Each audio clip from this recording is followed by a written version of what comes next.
It's actually sustainable because in terms of... So you're really going to do things in a... We expect a lot of... we're going to give you a lot of support in last year. Huh? Last year ever. Last year? Yeah. Evan? Yeah.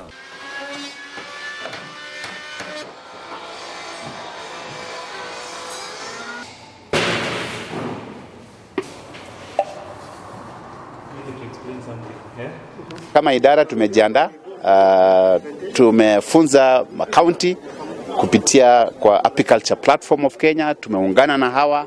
Sasa tunahakikisha kwamba wakulima wamepata mafunzo kuhusu ukulima bora, kuhusu ufugaji bora wa nyuki, kuhusu zile maanani ama zile requirements ambazo zinatakikana ili wapate kuuza bidhaa zao kule Uingereza.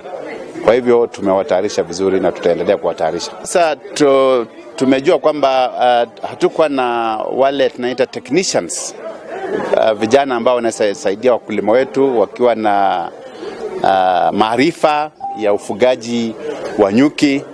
Kuanzia mwaka huu tuko naenda kuanzisha mafunzo zile tunaita short courses ili wasaidie wakulima wetu wa ufugaji wa nyuki waweze kukuza nyuki kwa njia ambayo inayofaa, kisha wapate ile soko ambayo tumeingia kati yetu ya Kenya na Uingereza. There's a lot of support from the government in building apiculture in Kenya.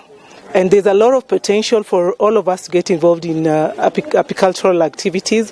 So I'd actually just like to urge the youth and the women to get more involved into modern beekeeping and promote apiculture in each and every county, in each of their spaces where they are, because there's a lot of support with the government, and with that support we are sure that we can grow the industry all of us.